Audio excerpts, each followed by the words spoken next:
اعوذ باللہ من الشیطان الرجیم بسم اللہ الرحمن الرحیم۔ ایزی دین کے پلیٹ فارم سے ایک نئے آڈیو سلسلے کے ساتھ حاضر خدمت ہیں۔ میں علی روحانی آپ سے مخاطب ہوں۔ مولا کائنات علی ابن ابی طالب علیہ السلام اسلام کی تعریف کرتے ہوئے اور اس کی وضاحت فرماتے ہوئے آپ کا ارشاد گرامی ہے، آپ کا خطبہ یعنی یہاں سے سٹارٹ ہوتا ہے۔ آپ فرماتے ہیں کہ اسلام ہی وہ دین ہے جسے اللہ نے اپنی پہچان کرانے کے لیے پسند کیا، اپنی نظروں کے سامنے اس کی دیکھ بھال کی، اس کی تبلیغ کے لیے بہترین خلق کا انتخاب فرمایا، اپنی محبت پر اس کے ستون کھڑے کیے، اس کی برتری کی وجہ سے تمام ادیان کو سرنگوں کیا اور اس کی بلندی کے سامنے سب ملتوں کو پست کیا، اس کی عزت کے ذریعے دشمنوں کو ذلیل اور اس کی مدد سے مخالفین کو رسوا کیا، اس کے ستون سے گمراہی کے کھمبوں کو گرا دیا، پیاسوں کو اس کے تالابوں سے سیراب کیا اور پانی الچھنے والوں کے ذریعے حوضوں کو بھر دیا، پھر اسے اس طرح مضبوط کیا کہ نہ اس کے بندھن ٹوٹ سکتے ہیں، نہ اس کی کڑیاں الگ الگ ہو سکتی ہیں، نہ اس کی بنیاد گر سکتی ہے، نہ اس کے ستون اپنی جگہ چھوڑ سکتے ہیں، نہ اس کا درخت اکھڑ سکتا ہے، نہ اس کی مدت ختم ہو سکتی ہے، نہ اس کے قوانین ختم ہو سکتے ہیں، نہ اس کی شاخیں کٹ سکتی ہیں، نہ اس کی راہیں تنگ، نہ اس کی آسانیاں دشوار ہیں، نہ اس کے سفید دامن پر سیاہی کا دھبا اور نہ اس کی استقامت میں بھی پیچ و خم ہے، نہ اس کی لکڑی میں کجی، نہ اس کی کشادہ راہ میں کوئی دشواری، نہ اس کے چراغ گل ہوتے ہیں، نہ اس کی خوشگواریوں میں تلخیوں کا گزر ہوتا ہے۔ اسلام ایسے ستونوں پر حاوی ہے جس کے پائے اللہ نے حق کی سرزمین میں قائم کیے ہوئے ہیں اور ان کی بنیاد کو استحکام بخشا ہوا ہے، اور ایسے سرچشمے ہیں جن کے چشمے پانی سے بھرپور، اور ایسے چراغ ہیں جن کی لوئیں ضیاء بار ہیں، ایسے مینار ہیں جن کی روشنی میں مسافر قدم بڑھائے جاتے ہیں، اور ایسے نشان ہیں جن سے سیدھی راہوں کا قصد کیا جاتا ہے، اور ایسے گھاٹ ہیں جن پر اترنے والے ان سے سیراب ہوتے ہیں۔ اللہ نے اسلام میں اپنی انتہائی رضامندی، بلند ترین ارکان اور اپنی اطاعت کی اونچی سطح کو قرار دیا ہے۔ چنانچہ اللہ کے نزدیک اس کے ستون مضبوط، اس کی عمارت سر بلند، اس کی دلیل روشن اور اس کی لوئیں ضیاء بار ہیں، اس کی سلطنت غالب اور مینار بلند ہیں اور اس کی بہکنی دشوار ہے۔ پس تم اس کی عزت باقی رکھو، اس کے یعنی اسلام کے احکامات کی پیروی کرو اور اس کے حقوق ادا کرو اور اس کے ہر حکم کو اس کی جگہ پر قائم کرو۔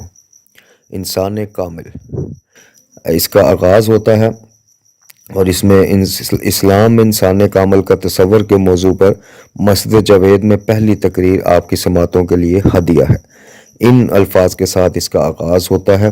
اب باقاعدہ اس کو پڑھنے کی طرف چلتے ہیں۔ کامل انسان وہ ہوتا ہے جو بنی نوع انسان کے لیے مثالی نمونہ ہو اور سب انسانوں سے اعلیٰ و ارفع ہو۔ اس مطلب کو آپ جن الفاظ سے چاہیں تعبیر کر سکتے ہیں۔ انسان کے روحانی اور نفسیاتی نقائص، بہت سی دوسری چیزوں کی طرح انسان بھی کامل اور غیر کامل بلکہ ناقص اور سالم ہوتے ہیں۔ سالم انسان کی بھی دو قسمیں ہوتی ہیں، ایک سالم انسان وہ ہے جو کامل ہوتا ہے اور ایک سالم انسان وہ ہے جو کامل نہیں ہوتا۔ اسلامی نقطہ نظر سے کامل انسان کو پہچاننا مسلمانوں کے لیے ضروری ہے کیونکہ وہ قابل تقلید نمونہ ہوتا ہے۔ یعنی اگر ہم کامل مسلمان بننا چاہیں یا انسانی کمال کی بلند ترین درجے تک پہنچنا چاہیں تو ایسا صرف اور صرف اسلامی تعلیم و تربیت کے زیر سایہ ہی ہو سکتا ہے۔ چنانچہ ہمیں جاننا چاہیے کہ کامل انسان کیسا ہوتا ہے، اس کا معنوی وجود کیسا ہوتا ہے اور اس کی خصوصیات کیا ہوا کرتی ہیں تاکہ ہم اپنے آپ کو اور اپنے معاشرے کو ویسا بنا سکیں۔ اگر ہم اسلام کے کامل انسان کو نہیں پہچان پائیں گے تو ہم کامل مسلمان یا دوسرے لفظوں میں کامل انسان بن ہی نہیں سکتے، خواہ یہ کاملیت نسبی و اضافی ہی کیوں نہ ہو۔ اسلام میں کامل انسان کی پہچان کے طریقے۔ اسلام میں کامل انسان کو پہچاننے کے دو طریقے ہیں۔ پہلا طریقہ یہ ہے کہ ہم دیکھیں قرآن اور سنت میں کس کو کامل انسان کہا گیا ہے۔ قرآن اور سنت میں کامل انسان کا ذکر نہیں آیا بلکہ کامل مسلمان اور کامل مومن کا ذکر آیا ہے۔ کامل مسلمان وہ ہے جو اسلام میں درجہ کمال کو پہنچا ہو اور کامل مومن وہ ہے جو ایمان میں درجہ کمال کو پہنچ چکا ہو۔ آئیے دیکھیں کہ اس لحاظ سے قرآن اور سنت میں کامل انسان کی کیا کیا خصوصیات بیان ہوئی ہیں اور اسے پہچاننے کے کون کون سے طریقے وضع کیے گئے ہیں یعنی بتائے گئے ہیں۔ دوسرا طریقہ یہ ہے کہ ہم ذہنی و خیالی نہیں، عینی و خارجی انسانوں کو پہچانیں اور ان کو اپنے لیے نمونہ عمل قرار دیں، ان انسانوں کو جن کے بارے میں ہمیں اطمینان ہو کہ وہ مرتبہ کمال کو پہنچے ہوئے ہیں اور انہوں نے اپنے آپ کو اسی ڈھب پر ڈھالا ہوا ہے کہ جس ڈھب پر قرآن مجید چاہتا ہے، یا یہ کہ اسلام چاہتا ہے، یعنی قرآن اور اسلام دونوں کی جو منشا ہے، یعنی ان انسانوں کا وجود اسلام کے کامل انسان کا عینی وجود بن گیا ہو۔ اسلام کا کامل انسان ایک ذہنی اور خیالی انسان نہیں ہے کہ اس کا کوئی خارجی وجود نہ ہو۔ بہت سے لوگ ایسے ہوئے ہیں جو انسانیت کی بلند ترین درجے پر یا اس سے ایک درجہ نیچے تک پہنچے ہوئے ہیں۔ خود سرور کائنات سرکار دو عالم صلی اللہ علیہ وآلہ وسلم کی ذات والا صفات انسان کامل کا انسان کامل کا بہترین اور اعلیٰ اور عرفہ نمونہ ہے۔ نیز انسان کامل کا ایک اور نمونہ جناب امیر المومنین علی بن ابی طالب علیہ السلام کی ذات اقدس ہے۔ اس لیے حضرت علی کی پہچان اسلام کے کامل انسان کی پہچان ہے، مگر یہ پہچان ان کے نام و نسب کی نہیں بلکہ شخصیت کی پہچان ہونی چاہیے۔ بعض اوقات لوگ حضرت علی علیہ السلام کو شناختی کارڈ کے اندراج کی حد تک پہچانتے ہیں، یعنی ان کا نام علی تھا، ان کے والد کا نام جناب ابو طالب تھا، ان کی والدہ کا نام جناب فاطمہ بنت اسد تھا، اور ان کے دادا کا نام جناب عبد المطلب تھا۔ وہ سیدۃ النساء العالمین جناب فاطمہ زہرا سلام اللہ علیہ کے شوہر نامدار تھے، جناب امام حسن اور حسین علیہ السلام کے والد سے۔ بہت ہوا تو یہ جان لیا کہ جناب علی کب اور کہاں پیدا ہوئے اور کس سن میں شہید کر دیے گئے، یا یہ کہ انہوں نے کون کون سی جنگیں لڑی تھیں۔ یہ سب باتیں شناختی کارڈ کسی پہچان کے زمرے میں آتی ہیں، یعنی اگر ہم مولا کائنات علی علیہ السلام کے لیے ایک شناختی کارڈ جاری کرنا چاہیں تو اس کے لیے ان کے یہی قوائف معلوم کرنا ضروری ہوں گے، یعنی علی کی یہ شناخت اسلام کے ان کامل انسان کی شناخت نہیں ہوگی، کیونکہ شناخت علی کے معنی ذات علی کی پہچان کے نہیں بلکہ شخصیت علی کی پہچان کے ہیں۔ گویا ہم حضرت علی علیہ السلام کی جامع شخصیت کو جتنا جانیں گے اتنا ہی اسلام کے کامل انسان کو پہچان سکیں گے۔ پھر جہاں تک ہو سکے ہم اس انسان کامل کو اپنے لیے نمونہ عمل بنائیں گے اور اس انسان کامل کی راہ پر چلیں، زبانی نہیں عملی طور پر اسے اپنا امام مانیں اور اس کی پیروی کریں، اور یہ کوشش کریں کہ اپنی زندگی کو اس کے سانچے میں ڈھالیں تاکہ ہم اس کے شیعہ کہلا سکیں۔ شیعہ وہ ہے جو مولا کائنات کی مشیت اختیار کرے۔ زبانی تعریفیں کرنے اور تعلق جتلانے سے کوئی شیعہ نہیں بن جاتا، بلکہ مولا کی مشیت کرنے سے ہی شیعہ بنتا ہے، اور مشیت کا مطلب ہے کہ ساتھ چلنا اور اس کے پیچھے اس کے قدم با قدم چلنا، یا اس کے پیچھے اس کی پیروی کرتے ہوئے چلنا۔ بس ہم نے کامل انسان کی پہچان کے دونوں طریقے جان لیے اور ہمیں اس پہچان کے مفاد کا یعنی فائدہ کا علم بھی ہو گیا۔ ہماری یہ بحث صرف ایک علمی بحث نہیں ہے کہ اس کا محاصل ایک علمی نقطہ ہو، اس کا ایک عملی پہلو بھی ہے۔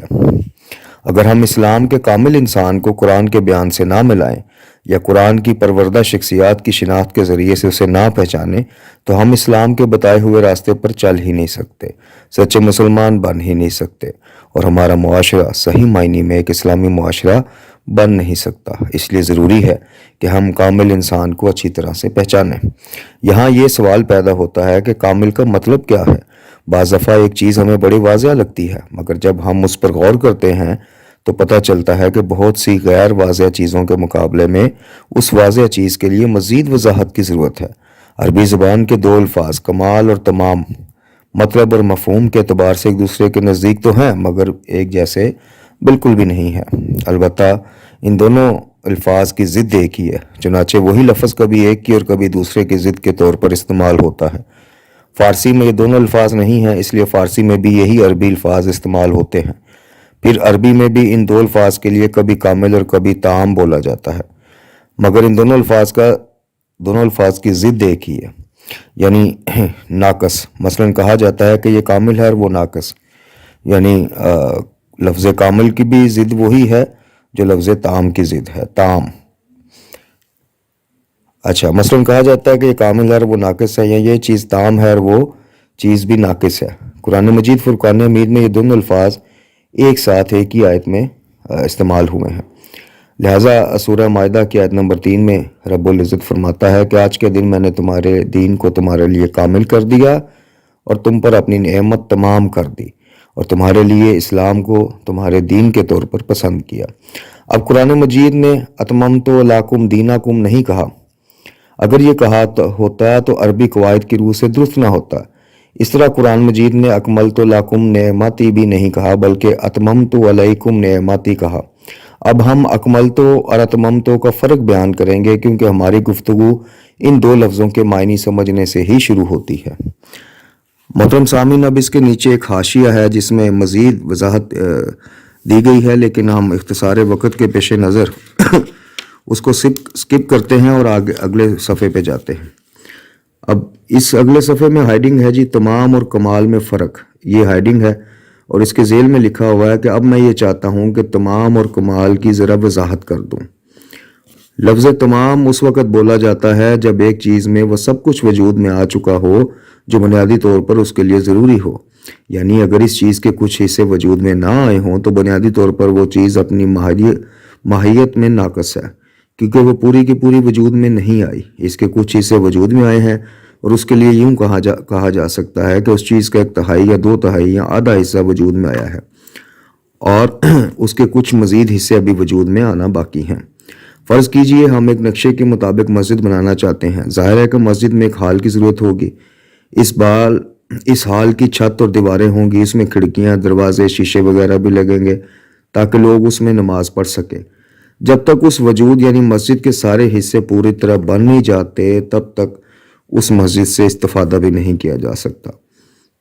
جب اس وجود کے سارے حصے بن جائیں گے اور مسجد پوری ہو جائے گی تو کہا جائے گا کہ مسجد تام یا تمام ہے۔ جب تک یہ مسجد پوری نہ بن جائے اسے ناقص کہیں گے، کیونکہ تمام کی ضد ناقص ہے، یعنی لفظ تمام کی ضد ناقص ہے۔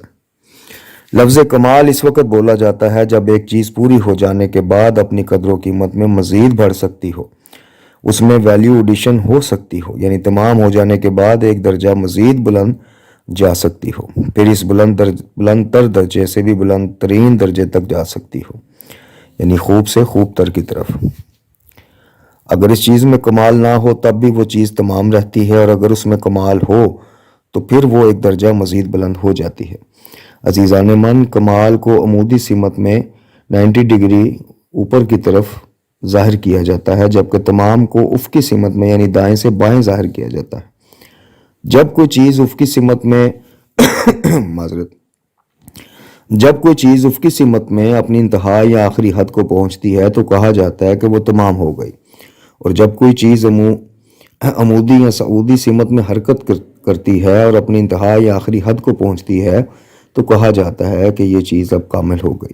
اگر کہا جائے کہ فلاں آدمی کی عقل کامل ہو گئی ہے تو اس کا مطلب یہ ہے کہ وہ آدمی پہلے بھی عقل رکھتا تھا لیکن اب اس کی عقل ایک درجہ مزید پختہ ہو گئی ہے۔ اسی طرح اگر ہم سے کہا جائے کہ فلاں آدمی کا علم کامل ہو گیا ہے تو اس کے معنی یہ ہوتے ہیں کہ وہ پہلے بھی علم رکھتا تھا اور اس سے استفادہ کرتا تھا، مگر اب اس کا علم مزید کامل ہو گیا ہے اور اس نے کمال کا ایک اور مرحلہ طے کر لیا ہے۔ بس ہمارے معاشرے میں کوئی تمام انسان ہے اور کوئی ناتمام انسان ہے، یعنی اس انسان کو ابھی تمام ہونا ہے، مزید ترقی کرنا ہے، کیونکہ ابھی وہ آدھا انسان ہے یا تہائی انسان ہے یا چوتھائی انسان ہے، مگر تمام انسان نہیں ہے۔ ایک تمام انسان اس آخری حد تک کامل ہو سکتا ہے جہاں کوئی دوسرا انسان اس سے زیادہ کامل نہیں ہو سکتا۔ اسے ہم انتہائی کامل انسان کہتے ہیں کیونکہ وہ انسانی بلندی کے معراج یعنی آخری منزل پر ہوتا ہے۔ اور اب اگلی اس کی ہیڈنگ یہ ہے کہ انسان کامل کی تعبیر۔ اب اس کے نیچے پڑھنے کا سلسلہ شروع کرتے ہیں۔ اسلامی ادب میں انسان کامل کی اصطلاح 7ویں صدی ہجری سے استعمال ہونا شروع ہوئی۔ اس سے پہلے یہ اصطلاح موجود نہیں تھی، اگرچہ موجودہ دور میں کامل انسان یعنی پرفیکٹ مین کی جو اصطلاح ہے یورپ میں بھی عام ہو گئی، مگر پہلی بار یہ اصطلاح دنیا اسلام میں ظاہر ہوئی تھی۔ سب سے پہلے جس نے کامل انسان کے موضوع کو چھیڑا اور اس اصطلاح کو برتا وہ محی الدین ابن عربی ہیں۔ ابن عربی کو بابا تصوف کہا جاتا ہے، یعنی اسلامی دنیا کے سارے عرفاء اور صوفیہ جنہیں آپ اور ہم جانتے ہیں سب کے سب ابن عربی کے مکتب سے تعلق رکھتے ہیں اور اسی کے ضلع رباع میں ہیں۔ ان میں ایرانی فارسی بولنے والے عرفاء بھی شامل ہیں جو 7ویں صدی کے شروع میں یا بعد میں ہوئے ہیں۔ مولانا جلال الدین رومی کو ہی لیجئے، وہ اپنی تمام تر عظمت کے باوجود عرفانیات میں ابن عربی کے سامنے طفل مکتب ہیں۔ ابن عربی عرب نژاد اور حاتم طائی کی اولاد میں سے تھے۔ وہ اندلس کے رہنے والے تھے، مگر انہوں نے پوری اسلامی دنیا کا سفر کیا تھا اور شام میں ان کا انتقال ہوا تھا، جہاں ان کی قبر آج بھی موجود ہے۔ صدر الدین کونوی ابن عربی کے شاگرد تھے۔ وہ ابن عربی کے بعد سب سے بڑے جو عارف ہیں، یعنی عارف کا ٹائٹل، جو سب سے بڑے عارف کا ٹائٹل ہے، وہ انہیں کو دیا جاتا ہے۔ اسلامی عرفان کو دقیق علمی صورت میں پیش کرنے کا کام ابن عربی نے کیا اور کونوی نے اس کی شرح لکھی۔ کونوی ابن عربی کی بیوی کے پہلے شوہر کی اولاد تھے۔ مولانا جلال الدین رومی کونوی کے ہم عصر تھے۔ کونوی ترکی کے شہر کونیا کی ایک مسجد میں امام جماعت تھے اور رومی ان کی اقتداء میں نماز پڑھا کرتے تھے۔ ابن عربی کے نظریات صدر الدین کونوی ہی کے وسیلے سے مولانا جلال الدین رومی کو منتقل ہوئے۔ ابن عربی نے انسان کامل کا نظریہ عرفانی نقطہ نظر سے پیش کیا تھا، اگرچہ دوسرے لوگوں نے بھی اس موضوع پر اپنے اپنے انداز میں اظہار خیال کیا، مگر ابن عربی نے سب سے پہلے اس اصطلاح کو استعمال کیا اور ایک خاص انداز سے بیان کیا جو پہلے کسی نے نہیں کیا تھا، یہ دیکھنے کے لیے کہ قرآن کی نظر میں انسان کامل کیسا ہوتا ہے۔ ہم اپنی گفتگو تمام انسان اور ناقص انسان سے شروع کرتے ہیں، کیونکہ جب تک ہم یہ مرحلہ طے نہ کر لیں اس مرحلے تک پہنچ نہیں سکتے۔ نفسیاتی اور جسمانی نقائص۔ ہمارے معاشرے میں جو سالم انسان اور ناقص انسان ہوتے ہیں، ان کا تعلق انسان کے جسم سے ہوتا ہے۔ اس میں کوئی شک نہیں کہ بعض انسان جسمانی طور پر بالکل صحیح اور سالم ہوتے ہیں اور بعض انسان ناقص اور مریض ہوتے ہیں۔ مثال کے طور پر ایک شخص اندھا ہو، مگر اس بات کا تعلق انسان کی ذات سے ہے۔ اگر ایک انسان اندھا، بہرا، گونگا، بد شکل یا ٹھنگنا ہو تو کیا آپ اس چیز کو اس انسان کا نقص نہیں سمجھتے؟ ہاں، آپ ان چیزوں کو اس انسان کا نقص سمجھتے ہیں، مگر اس کی شخصیت کا نقص نہیں، بلکہ اس کے جسم کا نقص۔ سقراط ہی کو لیجئے۔ یونان کا یہ مشہور فلسفی، جسے پیغمبروں کے راستے پر چلنے والا سمجھا جاتا ہے، انتہائی بد شکل تھا، مگر کوئی بھی اس چیز کو انسان کی حیثیت سے سقراط کے لیے نقص نہیں سمجھتا۔ ابو العلا معری بھی نابینا تھے اور طٰہٰ حسین بھی نابینا تھے۔ کیا یہ اندھا پن ان کے جسم کا نقص ہے یا ان کی شخصیت کا بھی نقص ہے؟ نہیں، ایسا نہیں ہے۔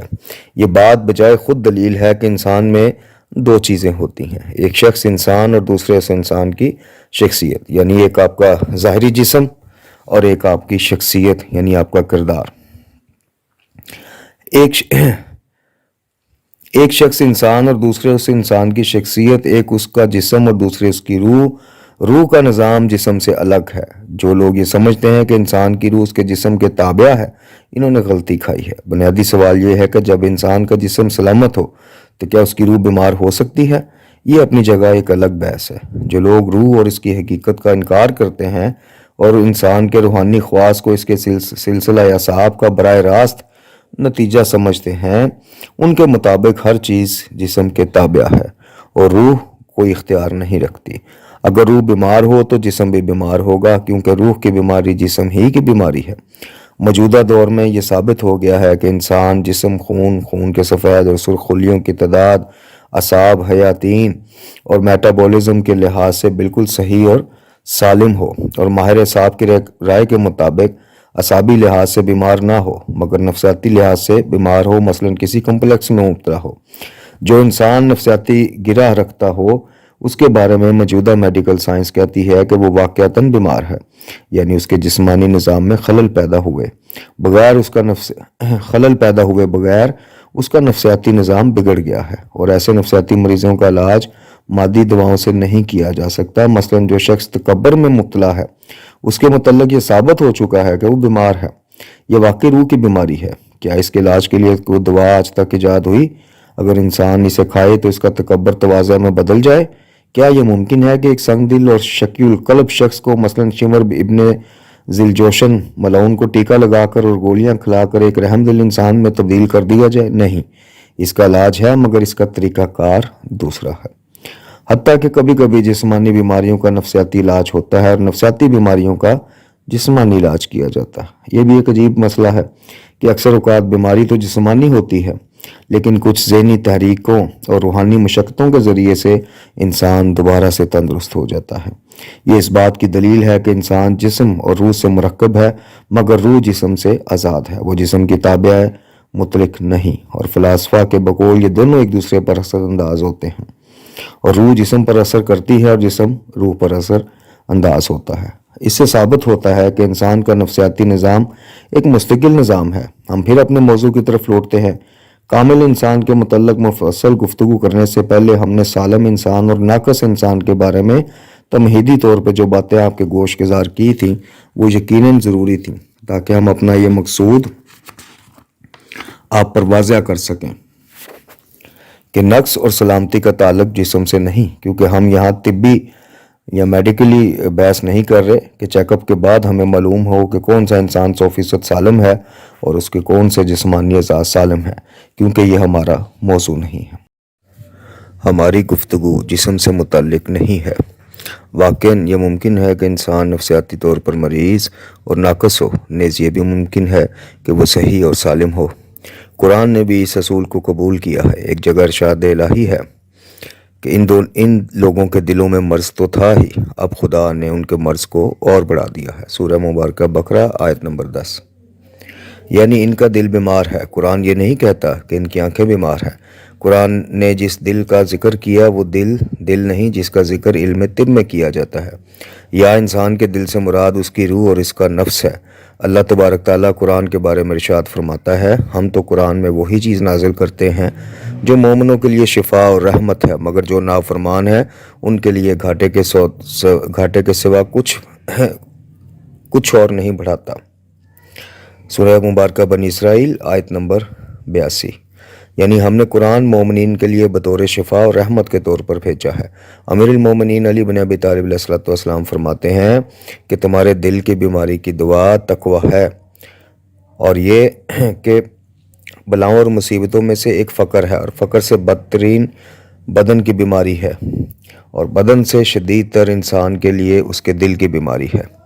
قرآن مجید فرقان حمید ہمیں روحانی طور پر سالم انسان بنانا چاہتا ہے، مگر اس سے پہلے کہ ہم اپنے متعلق کامل انسان ہونے کی امید رکھیں یا مقام اطاعت میں ایک کامل انسان کے قریب ہونا چاہیں، ہمیں اپنا جائزہ لینا چاہیے کہ کیا ہمارا دل، ہماری روح واقعی سالم ہے یا یہ کہ بیمار ہے اور اس میں کوئی نفسیاتی گرہ ہے۔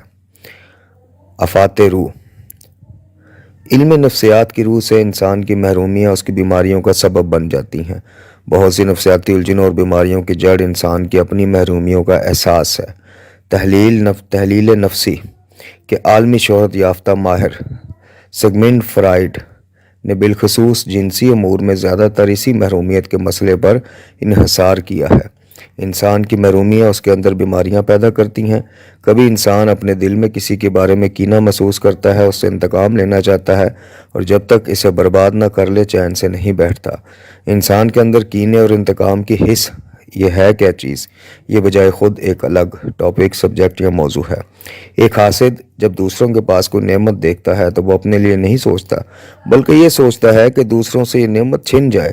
سالم انسان حسد نہیں کرتا، بلکہ ہمیشہ اپنے بارے میں سوچتا ہے کہ کیوں کر آگے بڑھے اور کیسے ترقی کرے۔ اگر انسان ہمیشہ اس فکر میں ہو کہ خود آگے بڑھے تو یہ اس کا نقص نہیں اور وہ سالم انسان ہے۔ لیکن اگر کوئی انسان ہمیشہ اس فکر میں گھلتا رہے کہ دوسرے اس سے پیچھے رہ جائیں تو یقیناً وہ ایک نفسیاتی مریض ہے۔ کبھی کبھی حسد میں اتنا آگے پہنچ جاتا ہے کہ وہ خود 100% نقصان اٹھائے تاکہ دوسروں کو 50% تو نقصان پہنچے۔ ایک مشہور واقعہ ہے جو تاریخ کی کتابوں میں نقل ہوا ہے۔ کہتے ہیں کہ کسی خلیفہ کے زمانے میں ایک امیر آدمی نے ایک غلام خریدا۔ اس نے روز اول سے لے کے اس کے ساتھ غلاموں جیسا سلوک نہیں کیا، یعنی وہ اس غلام کو بہترین کھانا کھلاتا اور بہترین لباس پہناتا تھا۔ اس نے اسے ہر طرح کی سہولت دے رکھی تھی۔ وہ اس کے ساتھ اپنے بیٹے کی طرح بلکہ شاید اس سے بھی بڑھ کر محبت سے پیش آتا اور ہاتھ کھول کر اس کو پیسے دیتا خرچ کرنے کے لیے۔ غلام دیکھتا تھا کہ اس کا آقا ہمیشہ کبھی سوچ میں کھویا سا اور پریشان رہتا ہے۔ ایک دن اس نے غلام کو بہت سی رقم دینے اور آزاد کرنے کا فیصلہ کر لیا۔ تب ایک رات آقا نے غلام سے کہا، دیکھ میں چاہتا ہوں کہ تجھے آزاد کر دوں اور اپنی دولت تجھے دے دوں، لیکن تجھے معلوم ہے کہ میں تیرا اتنا خیال کیوں رکھتا ہوں؟ غلام نے پوچھا، جی فرمائیے آقا کیوں؟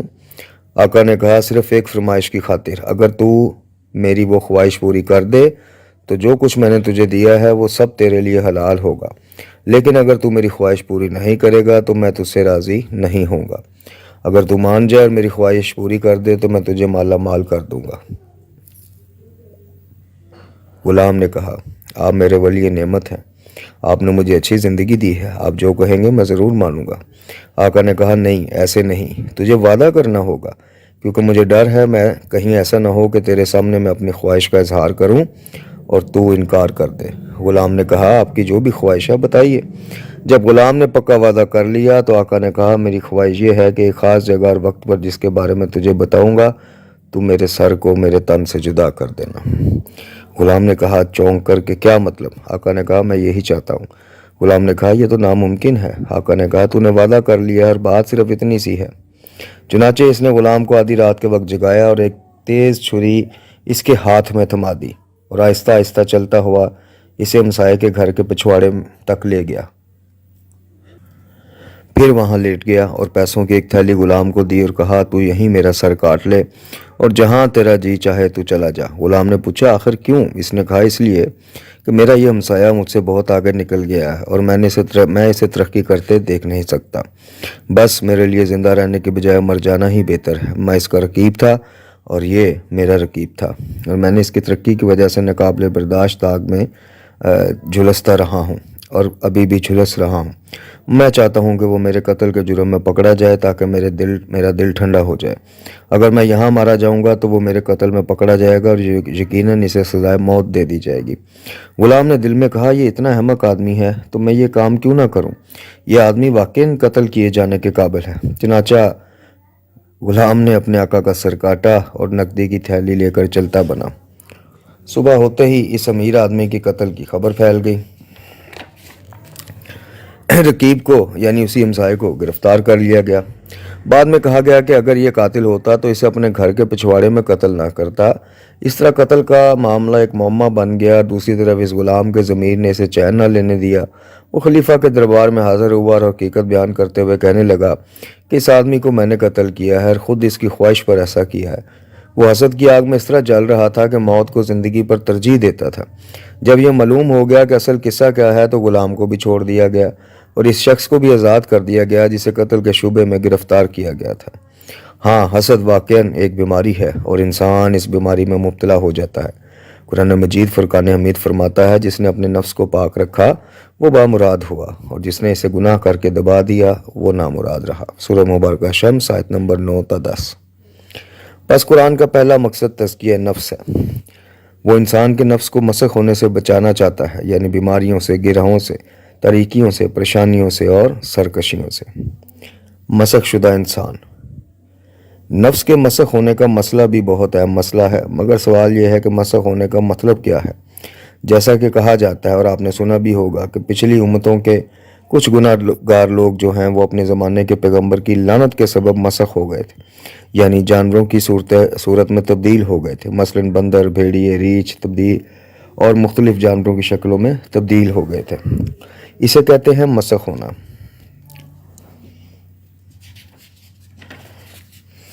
یہاں یہ نکتہ قابل غور ہے کہ کیا واقعی انسان مسخ ہو گئے تھے؟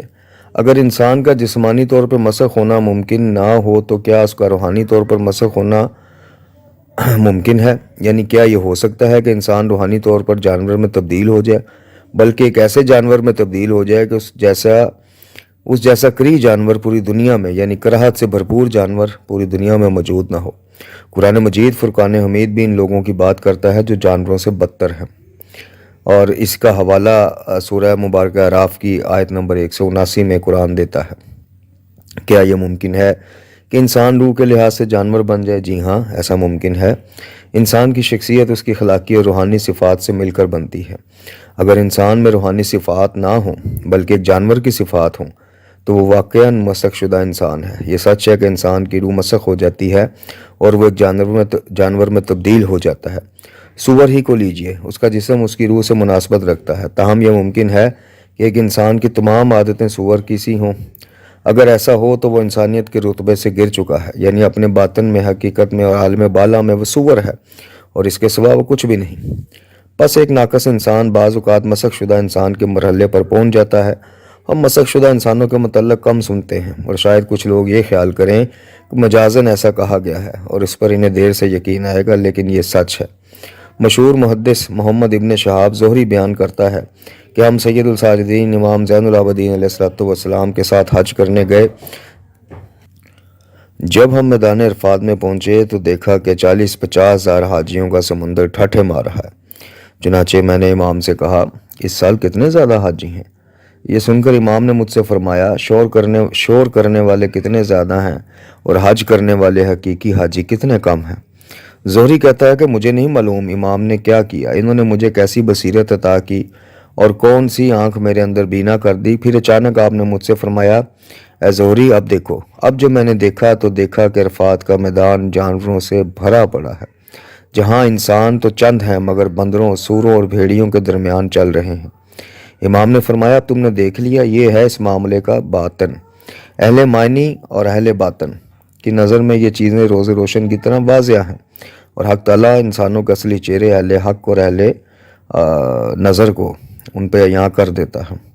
اگر ہمارے روشن خیال افراد اسے قبول نہ کریں تو وہ سخت غلطی پر ہیں۔ ہمارے دور میں ایسے افراد ہوئے ہیں، بلکہ اب بھی ہیں، جو انسان کی حقیقت کا ادراک کر سکتے ہیں اور اسے دیکھ سکتے ہیں۔ جو انسان ایک جانور کی طرح کھانے پینے، سونے، جاگنے اور جنسی ملاپ کے سوا کچھ جانتا ہی نہیں، وہ روحانی طور پر ایک جانور ہے اور اس کی روح مسخ ہو چکی ہے، یعنی انسانیت اس سے مکمل طور پر چھن گئی ہے اور اس نے حیوانی خصائل اختیار کر لیے ہیں۔ قرآن مجید فرقان حمید میں یہ ارشاد ہے کہ جس دن سور پھونکا جائے گا تو تم لوگ گروہ در گروہ آ موجود ہوگے، اور آسمان کھول دیا جائے گا اور اس میں دروازے ہو جائیں گے اور پہاڑ چلائے جائیں گے یہاں تک کہ وہ ریت ہو کر گر جائے۔ سورہ مبارکہ نبا آیت نمبر 18 تا 20۔ قیامت کے دن لوگ گروہ در گروہ مشہور ہوں گے۔ پیشوائے دین نے بار بار کہا ہے کہ لوگوں کا صرف ایک گروہ انسانوں کی شکل میں معشور ہوگا اور دوسرے گروہ جانوروں کی شکل میں معشور ہوں گے۔ چنانچہ کچھ گروہ چونٹیوں کی شکل میں، کچھ گروہ سانپوں کی شکل میں، کچھ گروہ بچھوؤں کی شکل میں، کچھ گروہ بندروں کی شکل میں اور کچھ گروہ چیتوں اور درندوں کی شکل میں اٹھائے جائیں گے۔ کیوں؟ کیا یہ ممکن ہے کہ خدا بلا وجہ ایک انسان کو جانور کی شکل میں تبدیل کر دے؟ نہیں، بلکہ جو شخص دنیا میں بچھو بن کر رہا وہ قیامت میں بھی بچھو بن کر اٹھے گا۔ اور دنیا میں سوائے ڈنگ مارنے کے جو بچھو کی عادت ہے، اس نے کوئی کام ہی نہ کیا دوسروں کو اذیت دینے کے علاوہ، اور دوسروں کو اذیت پہنچانے میں خوشی محسوس کرتا رہا، وہ اپنی حقیقی شکل یعنی بچھو کی شکل میں مشہور ہوگا۔ جو شخص اپنی خصلت میں بندر ہو اور اس نے دنیا میں بندروں جیسی حرکتوں کے سوا کچھ نہ کیا ہو، وہ قیامت کے دن یقیناً بندر کی صورت میں اٹھایا جائے گا۔ اسی طرح جو آدمی اپنے طور طریقے میں کتا ہو، وہ یقیناً کتا بنا کر ہی اٹھایا جائے گا۔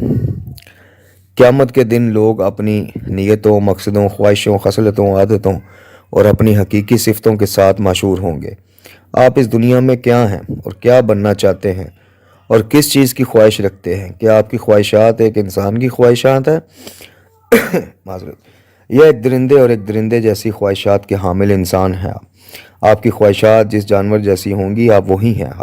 اصل میں آپ وہی ہیں، آپ کی حقیقت وہی ہے، اور جیسے کچھ آپ ہیں ویسے ہی آپ مشہور بھی کیے جائیں گے۔ یہی وجہ ہے کہ ہمیں اللہ پاک کی عبادت کے سوا کسی اور کی عبادت سے منع کیا گیا ہے، کیونکہ ہم جس کی عبادت کرتے ہیں وہی بن جاتے ہیں۔ امام جعفر صادق علیہ السلام سے مروی ہے کہ رسول خدا صلی اللہ علیہ وسلم نے فرمایا، خدا عز و جل حدیث قدسی میں ارشاد فرماتا ہے کہ کسی بندے نے میرا تقرب کسی ایسی چیز سے حاصل نہیں کیا جو مجھے فرائض کی ادائیگی سے زیادہ محبوب ہو۔ انسان نوافل کے ذریعے سے میرے قرب کی منزلیں طے کرتا ہے، یہاں تک کہ میں اس سے محبت کرنے لگ جاتا ہوں۔ جب میں اسے اپنا محبوب بنا لیتا ہوں تو میں اس کا وہ کان بن جاتا ہوں جس سے وہ سنتا ہے، اور اس کی وہ آنکھ بن جاتا ہوں جس سے وہ دیکھتا ہے، اور اس کی وہ زبان بن جاتا ہوں جس سے وہ بولتا ہے، اور اس کا وہ ہاتھ بن جاتا ہوں جس سے وہ پکڑتا ہے۔ اگر ہم دولت کے پجاری بن جائیں تو دولت ہمارے وجود کا جزو بن جاتی ہے۔ یہی دولت قیامت کے دن وہ پگھلی ہوئی دھات ہے جس کے بارے میں قرآن کہتا ہے، جو لوگ سونا اور چاندی جمع کر کے رکھتے ہیں اور انہیں اللہ کی راہ میں خرچ نہیں کرتے، ان کو دردناک سزا کی خبر سنا دیجیے۔ ایک دن آئے گا کہ اسی سونے چاندی پر جہنم کی آگ دہکائی جائے گی، اور پھر اسی سے ان کے پیشانی اور پہلوؤں اور پیٹھوں کو داغا جائے گا اور کہا جائے گا کہ یہی وہ خزانہ ہے جو تم نے اپنے لیے جمع کیا تھا۔ سورہ مبارکہ توبہ آیت نمبر 34 تا 35۔ یہ دھات دنیا میں جن لوگوں کے وجود کا جز بن گئی ہوگی اور اس کی پرستش کے سوا ان کے پاس کوئی چیز نہ تھی، وہ آخرت میں اسی دھات سے جلائے جائیں گے۔ یہی چیز ان کے لیے جہنم کی کھولتی ہوئی آگ بن جائے گی۔ ایسی چیزیں انسان کو مسخ کر دیتی ہیں۔ ماہ رمضان انسان سازی کا مہینہ۔ میں چاہتا تھا کہ آج ناقص انسان اور سالم انسان کے مسئلے کا سرسری جائزہ لوں اور آپ کو بتاؤں کہ جس انسان میں کوئی نفسیاتی گرہ یعنی کمپلیکس یا بیماری ہے، وہ ناقص انسان ہے۔ وہ ایک ایسا انسان ہے جو کسی مادی چیز کی پرستش کرتا ہے اور اس چیز کو اپنے استعمال میں نہیں لاتا بلکہ اس چیز کو جمع کرتا رہتا ہے۔ سچ جانیے، وہ ایک ناقص اور مسخ شدہ انسان ہے۔ ماہ رمضان کریم کی یہ راتیں دعا اور احیا کی راتیں ہیں، بلکہ اس بابرکت مہینے کی تمام راتیں احیا اور دعا کے لیے خاص ہیں۔ اس مہینے کا بنیادی مقصد انسان سازی ہے۔ یعنی اس مہینے کا مقصد یہ ہے کہ ان دنوں اور راتوں میں ناقص انسان خود کو سالم انسانوں میں اور سالم انسان خود کو کامل انسانوں میں تبدیل کریں۔ ماہ رمضان کا مقصد تزکیہ نفس کے ذریعے انسانوں کے نقائص کی اصلاح کے سوا معاشرتی نقائص کی اصلاح کرنا بھی ہے۔ یہ وہ بابرکت مہینہ ہے جس میں عقل، ایمان اور ارادہ نفسانی خواہشات پر قابو پا لیتے ہیں۔ یہ خدا کی عبادت کرنے، خدا سے مناجات کرنے، خدا کی جانب پرواز کرنے اور بالآخر روح کی بلندی اور ارتقاء کا مہینہ ہے۔ فرض کیجئے کہ ایک انسان ماہ رمضان کے 30 دن بھوک پیاس کی شدت برداشت کرے اور ایک سے دوسری مجلس میں شریک ہو یہاں تک کہ عید آ جائے، اور پھر ہم دیکھیں کہ مہینے کے آخر میں اس میں کوئی تبدیلی آئی ہی نہیں ہے یا وہ پہلے سے بھی بدتر ہو گیا ہے، تو ایسے روزوں کا کوئی فائدہ نہیں۔ اسلام یہ نہیں چاہتا کہ لوگ صرف اپنے منہ باندھے رہیں، بلکہ روزے کا مقصد یہ ہے کہ اس کے ذریعے انسان اپنی اصلاح کر لے۔ روایات میں آیا ہے کہ بہت سے روزہ دار ایسے ہیں جنہیں روزے سے سوائے بھوک پیاس کے کچھ بھی ہاتھ نہیں آتا۔ انسان کا حلال غذا کو چھوڑ دینا اس لیے ہے کہ وہ 30 دن تک ترک غذا کی مشق کرے تاکہ پھر وہ حرام بات کہنے سے اپنی زبانوں کو روکے، یعنی وہ غیبت نہ کرے، جھوٹ نہ بولے، بد کلامی نہ کرے اور حلال غذاؤں کا استعمال کرے۔ کیا آپ نے وہ واقعہ نہیں سنا کہ ایک روزہ دار عورت رسول اکرم صلی اللہ علیہ وسلم کے پاس آئی؟ رسول اکرم صلی اللہ علیہ وسلم نے اسے دودھ یا کوئی اور چیز پینے کو دی اور فرمایا اسے پی لو۔ اس نے کہا یا رسول اللہ میں روزے سے ہوں۔ حضرت نے فرمایا تم روزے سے نہیں ہو، یہ پکڑو اور پیو۔ اس عورت نے دوبارہ کہا یا رسول اللہ میرا روزہ ہے۔ آپ نے اصرار کیا اور فرمایا لو اسے اور پیو۔ میں نے کہا نا تمہارا روزہ نہیں ہے۔ اس نے دوبارہ یہی کہا کیونکہ وہ اپنے فہم کے مطابق روزے سے ہی تھی۔ جناب رسول خدا صلی اللہ علیہ وسلم نے فرمایا تم روزے سے کیسے ہو سکتی ہو جبکہ کچھ دیر پہلے تم نے اپنے مومن بھائی یا مومنہ بہن کا گوشت کھایا ہے، کیونکہ تم نے اس کی غیبت کی ہے۔ کیا تم یہ چاہتی ہو کہ میں ابھی تمہیں دکھا دوں کہ تم نے اس کا گوشت کھایا ہے؟ تم یہاں ابھی کیا کرو۔ جب اس عورت نے کیا کی تو گوشت کا ایک لوتھڑا واقعاً اس کے منہ سے گر پڑا۔ ایک آدمی روزہ بھی رکھے اور غیبت بھی کرے، یعنی وہ اپنے جسم کا منہ تو حلال غذا سے بند کر لے اور اپنی روح کا منہ حرام غذاؤں کے لیے کھول دے۔ جیسا کہ ہمیں بتایا گیا ہے کہ جب کوئی انسان جھوٹ بولتا ہے تو اس کے منہ سے بدبو نکلتی ہے جو 7ویں آسمان تک جاتی ہے اور اس سے فرشتوں کی تکلیف محسوس کرتے ہیں، یعنی فرشتوں کو اس سے تکلیف ہوتی ہے۔ لیکن یہ 7 آسمان ظاہری آسمان نہیں ہے بلکہ اس سے بطون عالم اور ملکوت عالم مراد ہیں۔ بسا اوقات پوچھا جاتا ہے کہ جہنم میں اتنی بدبو کیوں ہے؟ جہنم میں بدبو وہی ہے جو ہم اس دنیا میں پیدا کرتے ہیں، وہی جھوٹ ہیں جو یہاں بولے جاتے ہیں، وہی گالی ہے جو یہاں دی جاتی ہے۔ تہمت لگانا تو اور بھی زیادہ برا ہے۔ تہمت لگانے میں جھوٹ کی برائی کے ساتھ ساتھ غیبت کی برائی بھی شامل ہو جاتی ہے۔ غیبت کا مطلب لوگوں کی وہ خامیاں بیان کرنا جو ان میں موجود ہیں۔ جس آدمی کا لہجہ سخت ہو وہ پیٹھ پیچھے برائی نہیں کرتا۔ جو آدمی جھوٹ بولتا ہے وہ اس میں کسی کی بدگوئی نہیں کرتا، مگر جو آدمی تہمت لگاتا ہے وہ آنے واحد میں جھوٹ بھی بولتا ہے، غیبت بھی کرتا ہے، یعنی بیک وقت وہ 2 کبیرہ گناہ سر انجام دیتا ہے۔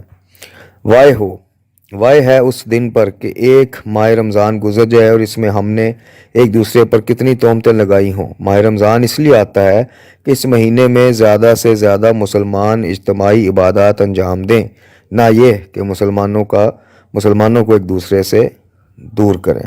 لا حول ولا قوت الا باللہ العلی العظیم وصلی اللہ علی محمد وآلہ طاہرین۔ دوسری تقریر۔ اسلام میں انسان کامل کے تصور کے موضوع پر آپ یہ دوسری تقریر سماعت فرما رہے ہیں۔ پچھلی تقریر میں ہم نے جو گزارشات کی تھیں اور ان کو آگے بڑھاتے ہوئے آپ کی خدمت میں عرض کرنا چاہوں کہ ہر موجود کا کمال دوسرے موجود کے کمال سے مختلف ہوتا ہے۔ مثلاً کامل انسان کامل فرشتے سے مختلف ہوگا۔ اگر ایک فرشتہ اپنی خصوصیات میں کمال کی حد تک پہنچ جائے تو یہ بات اس سے مختلف ہے کہ ایک انسان انسانی کمال کی معراج پر پہنچ جائے۔ انسان اور دیگر موجودات میں فرق کی وجہ، جن ہستیوں نے ہمیں فرشتوں کے وجود سے آگاہ کیا ہے انہوں نے ہی یہ بتایا ہے کہ فرشتے عقل محض، اندیشہ محض اور فکر محض سے پیدا کیے گئے ہیں۔ ان میں خاکی اور مادی کیفیات نہیں ہوتی، ان میں خواہشات بھی نہیں ہوتی اور وہ غضبناک بھی نہیں ہوتے۔ فرشتوں کے برعکس جانور محض خاکی ہیں، اور قرآن نے جس چیز کو خدائی روح کہا ہے وہ ان میں نہیں ہوتی بلکہ حیوانی روح ہوتی ہے۔ بس یہ انسان ہی ہے جس میں فرشتے اور حیوان دونوں کے اوصاف پائے جاتے ہیں۔ حیوانی اوصاف کے ساتھ انسان ملکوتی بھی ہے اور ملکی بھی۔ اس کی ایک جہت علوی ہے اور دوسری جہت سفلی ہے۔ یہ تعبیر ایک حدیث مبارکہ سے ماخوذ ہے جو اصول کافی میں آئی ہے۔ اس سے ملتی جلتی حدیث اہل سنت بھائیوں کے ہاں بھی موجود ہے اور مولانا روم نے بھی اپنی مشہور مصنوی میں اسے نظم کیا ہے۔ وہ فرماتے ہیں کہ در حدیث آمد کے خلاق مجید، خلق عالم را سا گونا افرید۔ حدیث میں آیا ہے کہ خلاق مجید نے 3 طرح کی مخلوق پیدا کی ہے۔ اس کے آگے وہ فرماتے ہیں کہ ایک مخلوق اس نے محض عقل اور اس کے وجود کا علم دیا، اور وہ فرشتہ ہے جو سجدوں میں اطاعت کے سوا کچھ نہیں جانتا۔ سجدوں اور اطاعت کے سوا کچھ نہیں جانتا۔ فرشتے کے عنصر میں حرص و ہوا نہیں ہے، وہ مطلق نور ہے اور خدا کے عشق سے زندہ ہے۔ دوسری مخلوق وہ ہے جو علم و دانش سے آگاہ نہیں، وہ جانور ہے جو گھاس کھا کھا کر موٹا ہوتا ہے، وہ گھاس کے سوا کچھ نہیں جانتا، وہ شکاوت اور شرافت سے بے خبر ہے۔ اور تیسری مخلوق ہے انسان، اس میں آدھے اوصاف فرشتے کے اور آدھے اوصاف گدھے کے ہیں۔ گدھے کے آدھے اوصاف سے انسان پستی کی طرف جھک جاتا ہے اور فرشتے کے آدھے اوصاف سے بلندی کی طرف مائل ہو جاتا ہے۔ دیکھیے اس بلندی اور پستی کی جنگ میں کون غالب آتا ہے اور ان دونوں میں سے کون بازی لے جاتا ہے۔ ایک گروہ نور مطلق سے پیدا کیا گیا ہے، اس سے مراد فرشتے ہیں۔ دوسرا گروہ غضب اور خواہشات سے پیدا کیا گیا ہے، اس سے مراد جانور ہیں۔ اور انسان کو خدا نے مرکب پیدا کیا ہے۔ کامل انسان اور کامل جانور میں فرق ہے۔ ایک اعلیٰ مثالی اور کمال کی حد کو پہنچا ہوا گھوڑا ایک کامل انسان سے مختلف ہوتا ہے۔ ایک کامل انسان اور ایک کامل فرشتہ باہم مختلف ہوتے ہیں۔ ان دونوں جنسوں یعنی فرشتوں اور جانوروں سے ایک کامل انسان کا فرق اس کی ذاتی ترکیب کی بنا پر ہے۔ قرآن مجید فرقان حمید فرماتا ہے کہ ہم نے انسان کو ایک مخلوط نطفے سے پیدا کیا، یعنی جس میں بہت سے اجزاء ملے ہوئے ہیں تاکہ ہم اس کا امتحان لیں۔ سورہ مبارکہ دہر آیت نمبر 2۔ اس سے مراد یہ ہے کہ انسانوں میں بہت زیادہ صلاحیتیں پائی جاتی ہیں، وہ اس مرحلے میں پہنچ چکا ہے کہ ہم اسے آزما کر دیکھیں۔ یہ مخلوط نطفہ انسان کی شکل میں کمال کی اس حد پر پہنچ گیا ہے کہ ہم نے اسے آزاد اور ذمہ دار قرار دیا ہے۔ پھر اسی صلاحیت کی وجہ سے ہم نے انسان کو امتحان میں ڈالا اور سزا و جزا کے قابل ٹھہرایا۔ دیگر مخلوقات میں یہ صلاحیت نہیں ہے۔ چنانچہ ارشاد ہوتا ہے اس غرض کے لیے کہ ہم نے انسان کو سننے اور دیکھنے والا بنایا، ہم نے اسے راستہ دکھایا، اب یہ اس کا کام ہے کہ یا تو ہمارا شکر گزار بنے یا پھر ناشکرا۔ سورہ مبارکہ دہر آیت 2 سے 3 تک۔ آزادی انسان کو اور آزادی و اختیار کی بنیاد کو اس سے زیادہ خوبصورت الفاظ میں بیان نہیں کیا جا سکتا کہ ہم نے اسے امتحان اور آزمائش کے قابل سمجھا، ہم نے اسے سننے اور دیکھنے والا بنایا، ہم نے اسے راستہ دکھایا۔ چنانچہ انسان کو چاہیے کہ اپنا راستہ خود منتخب کرے۔ پس کامل انسان وہ ہے جس کے بارے میں قرآن مجید کہتا ہے کہ ہم نے اس کو ایک ملے جلے نطفے سے پیدا کیا، یعنی اس کے کامل ہونے کی وجہ اس کا مخلوق نطفے سے پیدا ہونا ہے۔ اس لحاظ سے ایک کامل انسان اور ایک کامل فرشتے میں فرق ہوتا ہے۔ قدروں کے بڑھنے میں ہم آہنگی کی ضروری ہے۔ یہ بات ذرا دھیان سے سنیے۔ انسان کا کمال اس کے تعاون اور اس کے توازن میں پوشیدہ ہے۔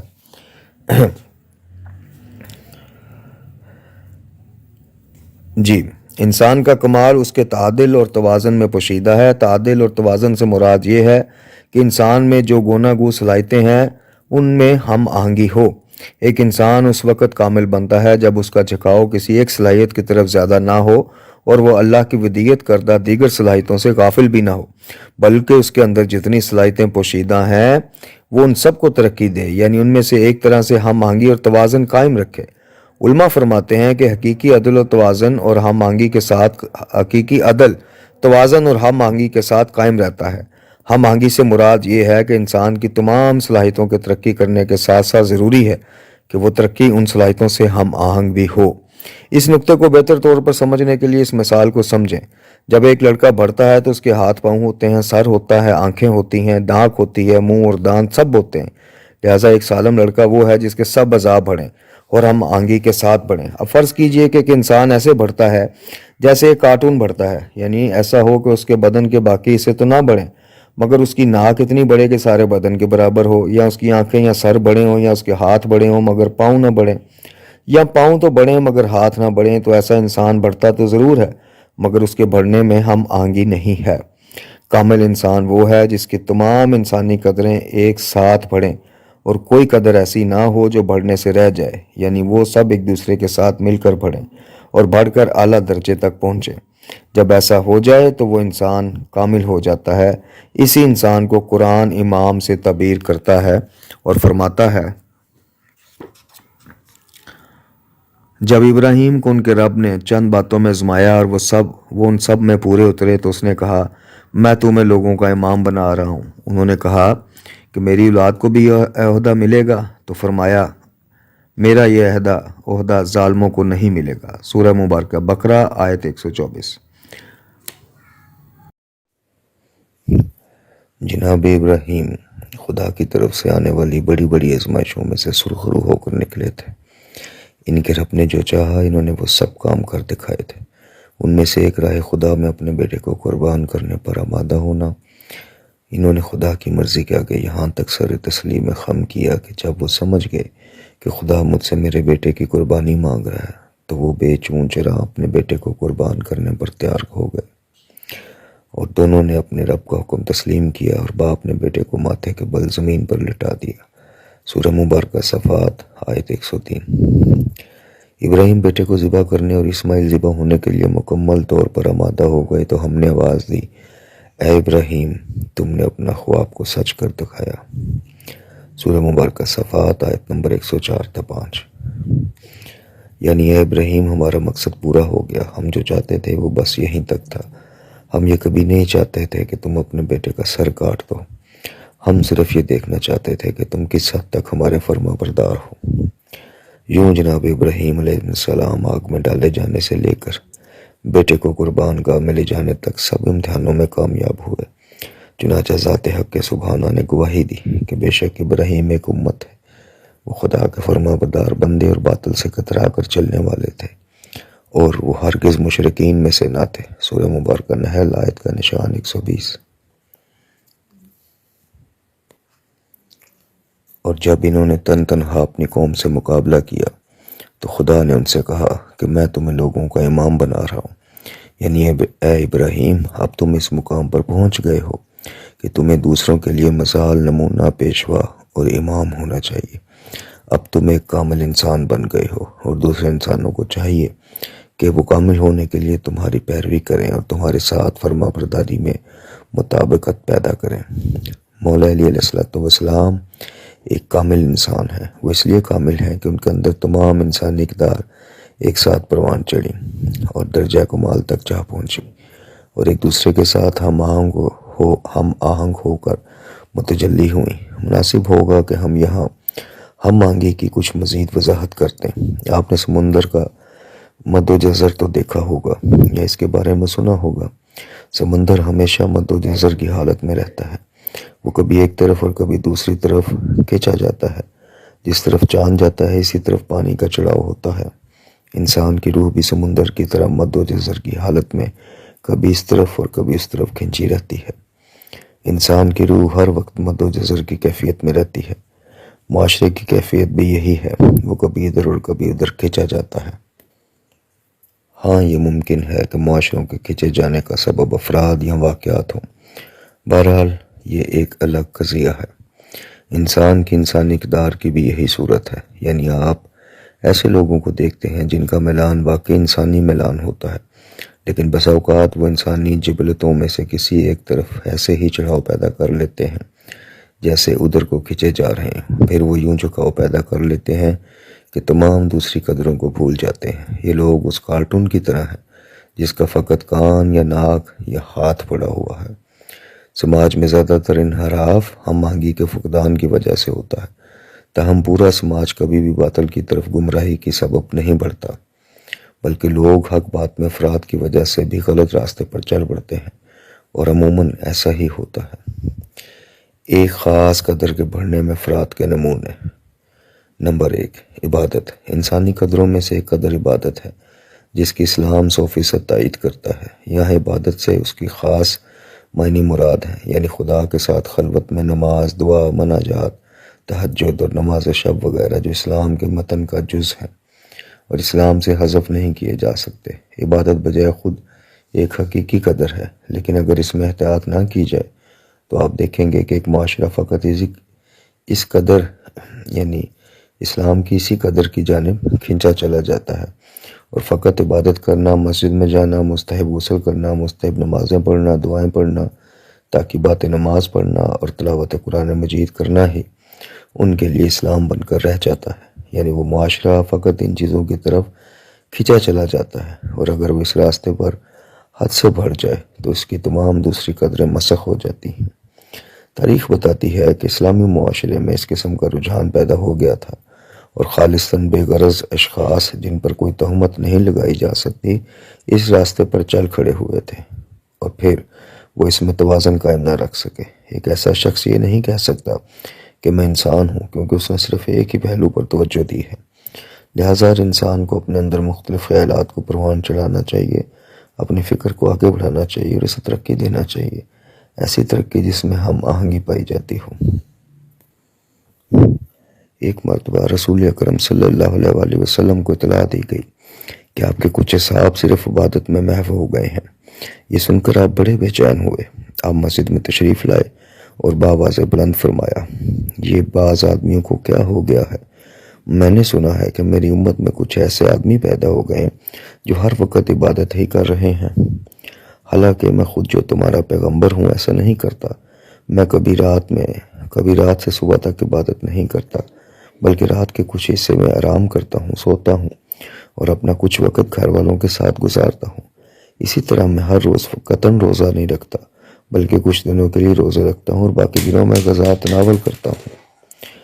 پس جن لوگوں نے ہر وقت عبادت میں محو رہنے کا یہ راستہ اختیار کیا ہے وہ میری سنت سے کوسوں دور ہے۔ ہاں، تو جب رسول اکرم صلی اللہ علیہ وآلہ وسلم بھی یہ محسوس کرتے ہیں کہ اسلامی قدروں میں سے ایک قدر دوسری قدروں کو اپنے اندر گم کر لینا چاہتی ہے، یعنی اسلامی معاشرے کا رجحان ایک طرف ہو گیا ہے، تو اس کا سختی سے مقابلہ کرتے ہیں۔ عمرو بن عاص کے 2 بیٹے تھے، ایک عبداللہ اور دوسرا محمد۔ محمد اپنے باپ کی طرح دنیا دار تھا، اور وہ اپنے باپ سے کہا کرتا تھا کہ تمہیں حضرت علی علیہ السلام سے کوئی فائدہ نہیں ملے گا، تمہیں امیر شام کی طرف جاؤ، جبکہ عبداللہ کو عبادت سے خاص لگاؤ تھا۔ ایک دن رسول اکرم صلی اللہ علیہ وآلہ وسلم راستے میں عبداللہ سے ملے اور فرمایا، مجھے بتایا گیا ہے کہ تم پوری رات عبادت کرتے ہو اور دن میں روزہ رکھتے ہو۔ اس نے کہا، یا رسول اللہ صلی اللہ علیہ وآلہ وسلم، ایسا ہی ہے۔ حضرت نے فرمایا، لیکن میں ایسا نہیں کرتا، میں اس چیز کو پسند بھی نہیں کرتا اور یہ درست بھی نہیں ہے، ایسا کرنا چھوڑ دو۔ نمبر 2، زہد۔ بعض اوقات کسی معاشرے کا جھکاؤ زہد کی جانب ہو جاتا ہے۔ زہد کی واقعاً ایک حقیقت ہے جس سے انکار ممکن نہیں، کیونکہ زہد ایک ایسی قدر ہے جس کے اچھے اثرات ہوتے ہیں۔ اگر ایک معاشرہ خوش بختی کا منہ دیکھے، یا کم از کم ہم اسے اسلامی معاشرہ کہہ سکیں، تو یہ ناممکن ہے کہ اس میں یہ قدر موجود نہ ہو، لیکن بسا اوقات ہم دیکھتے ہیں کہ یہی قدر سارے معاشرے کو اپنی جانب کھینچ لیتی ہے، اور پھر ہر چیز زہد کی نظر ہو جاتی ہے اور کچھ بھی باقی نہیں رہتا۔ نمبر 3، خدمت خلق۔ یہ بھی ایک قطعی اور مسلم قدر ہے۔ یہ ایسی قدر ہے جس کی اسلام بھی تائید کرتا ہے۔ رسول کریم صلی اللہ علیہ وآلہ وسلم نے اس کی بڑی سفارش کی ہے، اور حقیقتاً قرآن میں بھی اس موضوع پر بہت کچھ بیان ہوا ہے۔ باہمی تعاون کرنے اور ایک دوسرے کی خدمت کرنے کا متعلق ارشاد باری تعالیٰ ہے، نیکی یہ نہیں کہ تم اپنا منہ مشرق کی طرف یا مغرب کی طرف کر لو، بلکہ نیکی یہ ہے کہ آدمی اللہ پر، آخرت کے دن پر، فرشتوں پر، آسمانی کتابوں پر اور اللہ کے تمام نبیوں پر ایمان لائے، اور پھر اللہ کی محبت میں اپنا مال، رشتہ دار، یتیموں، مسکینوں، مسافروں، سائلوں اور غلاموں کی آزادی پر خرچ کرے، اور نماز قائم کرے اور زکوٰۃ دے۔ سورہ مبارکہ بقرہ آیت نمبر 177۔ اس آیت میں خدمت خلق کا ذکر آیا ہے۔ یہ ایک ایسی قدر ہے جس سے انکار ممکن نہیں، مگر ایک زمانے میں شیخ سعدی آتے ہیں اور کہتے ہیں عبادت باجوز خدمت خلق نیست، یعنی یہی کا ایک قدر ہے اور بس، اس کے علاوہ کوئی اور چیز نہیں۔ تاہم شیخ سعدی عمل میں ایسے نہ تھے کہ خدمت خلق کے سوا کوئی عبادت نہ کرتے۔ انہوں نے یہاں شعر کی زبان میں خدمت خلق کی اہمیت بتائی ہے۔ اس کے برعکس بعض لوگ یہ چاہتے ہیں کہ عبادت کی قدر کی نفی کریں، زہد کی قدر کی نفی کریں، علم کی قدر کی نفی کریں اور جہاد کی قدر کی نفی کریں، فرضیاً تمام عظیم قدروں کی نفی کریں جو اسلام میں موجود ہیں، اور یہ دل فریب نعرہ لگائیں کہ انسانیت وحد انسانی قدر سے ہے، یعنی خدمت خلق سے۔ آج کل بالخصوص ہمارے روشن فکر افراد سمجھتے ہیں کہ ایک بہت ہی بلند منطق ان کے ہاتھ آ گئی ہے، اسے وہ انسانیت اور انسان دوستی کہتے ہیں۔ یقیناً انسانوں کی خدمت کرنا بڑی اچھی بات ہے، مگر سوال یہ ہے کہ انسانوں کی خدمت میں کیا کیا چیز شامل ہے۔ فرض کیجئے کہ ہم نے خلق خدا کا پیٹ بھر دیا اور اس کا تن بھی ڈھانپ دیا، مگر یہ کام کر کے ہم نے ایک حیوان کی خدمت کی ہے۔ اگر ہم خلق خدا کے لیے کسی بلند قدر کے قائل نہ ہوں اور تمام قدریں خلق خدا کی خدمت تک محدود ہوں، تو پھر ہم میں اور دوسروں میں دیگر قدریں موجود نہیں ہوں گی۔ ساری خلق خدا بھیڑیوں کا ایک ریوڑ یا گھوڑوں کا ایک کلہ بن جائے گی۔ اس کا مطلب یہ ہوگا کہ ہم نے کچھ حیوانوں کا پیٹ بھر دیا اور انہیں کپڑے پہنا دیے۔ یہ بھی اپنی جگہ ایک اچھا کام ہے، مگر کیا انسان کا آخری اور انتہائی مقام یہی ہے کہ ہم اس کا پیٹ بھر دیں اور وہ اپنی حیوانیت پر باقی رہے؟ کیا میری خدمت کرنے کی آخری حد بھی یہی ہے کہ میں اپنے ہی جیسے ایک حیوان کی خدمت کروں؟ کیا میرے جیسے دوسرے حیوانوں کی آخری حد یہ ہے کہ وہ اپنے جیسے حیوان کی مثلاً میری خدمت کریں؟ نہیں، ہرگز نہیں۔ عزیزان من، بات یہ ہے کہ انسان کی خدمت ایک قدر تو ہے، مگر اس انسان میں انسانیت ہونا بھی شرط ہے۔ 1960 میں بیلجیم سے کانگو کی جنگ آزادی کا ہیرو پیٹرس لوممبا بھی ایک انسان ہے، اور کانگو کو تقسیم کرنے والا اور اس کے ایک علاقے کٹانگا پر اپنی حکومت قائم کرنے والا مغرب کا طرفدار سیاستدان موشے چومبے بھی ایک انسان ہے۔ ان میں سے ایک ہیرو ہے اور دوسرا ننگے وطن، ننگے قوم، ننگے آدمیت ہے۔ اگر یہ مان لیا جائے کہ انسان چاہے کیسا بھی ہو، مسئلہ صرف خدمت خلق کا ہے، تو پھر پیٹرس لومبا بھی ایک خلق ہے اور موشے چومبے بھی ایک خلق ہے۔ آپ ان دونوں میں فرق کیوں کرتے ہیں؟ اگر سوال خدمت خلق کا ہی ہے تو پھر ابو ذر اور امیر شام کے درمیان کیا فرق ہے؟ ایسے مسائل میں کیا یہ ایک قسم کی افراط نہیں؟ نمبر 4، آزادی۔ آزادی ایک عظیم ترین انسانی قدر ہے جو انسان کی حیوانی حد سے بلند تر ہے۔ ایک اور تعبیر کے مطابق یہ انسان کی معنویات کی جزو ہے۔ معنویات انسان کا مطلب ہے وہ چیز جو حیوانی حد سے آگے ہو۔ انسان کے لیے آزادی مادی قدروں سے بڑی قدر ہے۔ آپ دیکھتے ہیں کہ وہ لوگ جن میں ذرا سے بھی انسانیت ہوتی ہے، وہ اس بات پر تیار ہو جاتے ہیں کہ چاہے بھوکے رہیں اور ان کے تن پر کپڑا نہ ہو اور وہ کٹھن زندگی بسر کریں، پھر بھی یہ نہیں چاہتے کہ کسی دوسرے کے اسیر یا محکوم ہو، بلکہ وہ آزاد رہنا چاہتے ہیں۔ مجھے یاد پڑتا ہے میں نے کتاب آئینہ دانشورہ میں ابو علی سینا کے متعلق ایک قصہ پڑھا تھا جو بڑا دلچسپ ہے۔ ابو علی سینا کچھ عرصہ وزیر بھی رہا، جس کی وجہ سے اسے اپنا علمی کام چھوڑنا پڑا۔ اگر وہ اپنی زندگی کے ایام وزارت میں صرف نہ کرتا تو اپنی غیر معمولی ذہانت کے باعث بنی نوع انسان کے لیے زیادہ کارنامے انجام دے سکتا تھا۔ ملا صدر ہمیشہ افسوس کرتے تھے کہ ابو علی سینا وزارت اور ریاست کی وادی میں کیوں چلا گیا۔ ایک دن ابو علی سینا بڑے ٹھاٹھ سے کہیں جا رہا تھا کہ اتفاقاً ایک بیت الخلاء کے پاس سے گزرا۔ وہاں ایک خاک روب صفائی کر رہا تھا۔ ابو علی بہت ذہین تھا، اس کے حواس بھی بڑے مضبوط تھے۔ اس نے سنا کہ خاک روب یہ شعر گنگنا رہا ہے: گرامی داشتم اے نفس از آنت کہ اسام با گزد بر دل جہانت، یعنی اے میرے نفس، میں تجھے اس لیے عزیز رکھتا ہوں کہ تیرے دل کی دنیا میں تیرا وقت اچھا کٹے۔ بو علی کو یہ سن کر ہنسی آ گئی کہ یہ ایک آدمی ایک گھٹیا کام کر رہا ہے، پھر بھی اپنے نفس پر احسان دھر رہا ہے۔ اس نے اپنے گھوڑے ایک طرف کھڑا کیا، گھوڑے کو آگے آیا، اسے آواز دے کر کہا، انصاف تو یہ ہے کہ تو نے اپنے نفس کو اتنا عزیز رکھا کہ اسے بہتر ممکن ہی نہیں تھا۔ جب خاکروب نے اس کا چہرہ بشرہ اور لباس فاخرہ دیکھا تو پہچان گیا کہ یہ بو علی ہے۔ چنانچہ اس نے کہا، میں نے یہ پیشہ اس لیے اختیار کیا ہے کہ آپ کی طرح کسی کا محکوم بن کر نہ رہوں۔ خاکروب کا کام کرنا اور آزاد رہنا آپ کے ٹھاٹ باٹ سے بلکہ دنیا جہاں کی نعمتوں سے بہتر ہے، اور اس کا ثبوت یہ ہے کہ آپ محکوم ہیں اور میں آزاد۔ خاکروب کا جواب سن کر بو علی شرم سے پانی پانی ہو گیا اور سمجھ گیا کہ اس منطق کا اب کوئی جواب نہیں ہے۔ آزادی ایک حقیقت ہے، مگر یہ ہے کیا چیز؟ ہاں، یہ چیز حیوانی اور خاکی منطق میں کوئی معنی نہیں رکھتی کہ آدمی مرغ اور پلاؤ، کنیز اور غلام، گھوڑے اور ہاتھی اور ریاست و وزارت کو چھوڑ کر خاک و رب بن جائے اور پھر آزادی کی باتیں کرے کہ آزادی ایک حسی چیز ہے۔ نہیں، یہ حسی چیز نہیں ہے، لیکن انسان کے اعلیٰ ضمیر کے لیے آزادی اتنی قیمتی چیز ہے کہ وہ غلامی پر خاک و ربی کو ترجیح دیتا ہے۔ آزادی واقعی ایک قدر ہے اور بہت بڑی قدر ہے۔